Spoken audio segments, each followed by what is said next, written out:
Group 1లో 44వ rank వచ్చింది. ఓకే. నా స్కూలింగ్ వచ్చేసి ఇక్కడే అంబర్పేటలో ప్రగతి విద్యానికేతన్ హై స్కూల్లో జరిగింది. ఓకే. ఇంటర్ రామంతపూర్లోని షిప్స్ junior college. Okay. And degree నేను మన university college for women Koti women's కాలేజ్లో నేను డిగ్రీ చేశాను. అండ్ ఆ తర్వాత నుంచి ఆ డిగ్రీలో ఉన్నప్పుడే ప్రిపరేషన్ స్టార్ట్ చేశాను. ఆ తర్వాత ఇంకా డిగ్రీ అయిపోయాక ఇంకేం చేయలేదండి, కంటిన్యూ ప్రిపరేషన్ లో ఎంటర్ అయ్యాను. ఓకే. అంటే మామూలుగా ఇప్పుడున్నటువంటి కాంపిటీషన్ ఫీల్డ్ లో మామూలుగా కార్పొరేట్ విద్యా సంస్థల నుంచి రావాలి, కొన్ని గంటలు సుమారు రోజుకి 8 నుంచి 10 గంటలు కష్టపడితేనే ఉద్యోగం సాధిస్తారు అన్నటువంటి అపోహ ఉంది. అది నిజంగా ఎంతవరకు కరెక్ట్ అండి? రోజు 8 నుంచి 10 గంటలంటే ఎవరు పెట్టలేరండి. కొన్ని రోజులు మనం ఏం చదవకుండా కూడా ఉంటాం, కొన్ని రోజులు వేస్ట్ చేస్తున్నాం, కొన్ని రోజులు మనకు రిలాక్సేషన్ కి కూడా కావాలి. కాకపోతే ఆ డే వేస్ట్ అయినప్పుడు నెక్స్ట్ డే మనం దానిలో ఎక్స్ట్రా ఎఫర్ట్ పెట్టగలగాలి. సో కన్సిస్టెంట్ గా అయితే ప్రిపేర్ అవ్వాలి. నేను 2023 నుంచి ప్రిపేర్ అవుతూ ఉన్నాను. ఇది నా ఫస్ట్ అటెంప్ట్. ఓకే. ఇంతకుముందు యూపీఎస్సీ జరిగింది కదా, యూపీఎస్సీకి ఏమైనా ప్రయత్నాలు చేశారా మీరు? ఎన్నోసారి అంటే కాంపిటేటివ్ ఎగ్జామ్ ఎదుర్కోవడం ఎన్నోసారి? 2024లోనే ఫస్ట్ టైం నేను కాంపిటేటివ్ ఎగ్జామ్స్ కి ఇచ్చానండి. యూపీఎస్సీ ప్రిలిమ్స్ రాశాను, బట్ అది వస్తుంది అనుకున్నాను, బట్ స్లైట్ మార్జిన్ తో పోయింది. అండ్ టీజీపీఎస్సీ వచ్చింది. సో దానికోసమే ఈ 1 year నుండి మొత్తం టీజీపీఎస్సీ తో ప్రిపేర్ అవుతుంది. అంటే మీరు ఫస్ట్ నుంచి కూడా ఫస్ట్ ర్యాంకుల మీద వచ్చారు? అవునండి, 10th లో నాది 10/10, ఇంటర్ లో స్టేట్ ఫస్ట్ వచ్చింది. సో అలా అదే కంటిన్యూ అయింది. ఓకే. అంటే మామూలుగా మీరు ఈ సివిల్స్ లో ఖచ్చితంగా రావాలి, సివిల్స్ లో ఉద్యోగం సాధించాలని ఎప్పుడు అనుకున్నారు? మీకు ఎప్పుడు గోల్ పెట్టుకున్నారు? ఇది నేను స్కూల్ టైం నుంచే అనుకుని ఉన్నానండి. సివిల్స్ చేయాలి, మన ప్రజల కోసం ఏదో ఒక సర్వీస్ చేయాలి అనేది నాకు చిన్నప్పటి నుంచే ఉండింది. సో అమ్మా నాన్నకు చెప్తే వాళ్ళు కూడా సపోర్ట్ చేశారు. వాళ్ళు కూడా ఏది చేస్తే నువ్వు అది చెయ్యి, మేము సపోర్ట్ చేస్తాము, ఫైనాన్షియల్ గా కానీ ఎనీథింగ్ వాళ్ళే సపోర్ట్ చేసుకుంటూ వచ్చారు. అండ్ టుడే ఇక్కడ.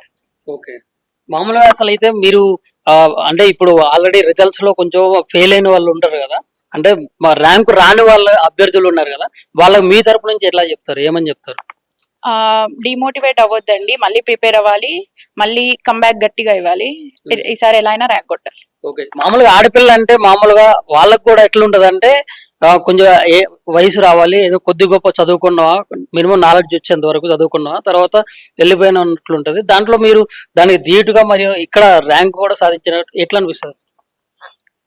మా అమ్మ నాన్న సపోర్ట్ అండి. అమ్మాయి అబ్బాయి అని ఎప్పుడు వేరు చేసి చూడలేదు. నాకు ఒక అన్నయ్య ఉన్నారు, అన్నయ్య నన్ను సమానంగానే ట్రీట్ చేశారు ఎప్పుడు.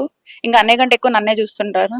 సో వాళ్ళ సపోర్ట్ వాళ్ళని అందరు పేరెంట్స్ కూడా ఫ్రీడమ్ ఇవ్వాలి, అమ్మాయిలకు కూడా వాళ్ళు నచ్చింది చేయనివ్వాలి.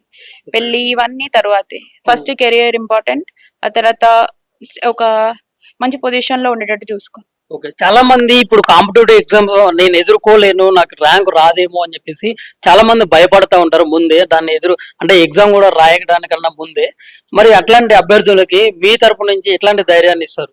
నేను కూడా అలా భయపడి ఇక్కడికి వచ్చిందాన్ని అండి. చాలా భయం ఉంటది, ఎవరికైనా ఉంటది. ప్రిలిమ్స్ కి ఒక రోజు ముందంటే నిద్రపోలేదు. సో ఆ టెన్షన్ అనేది కామన్.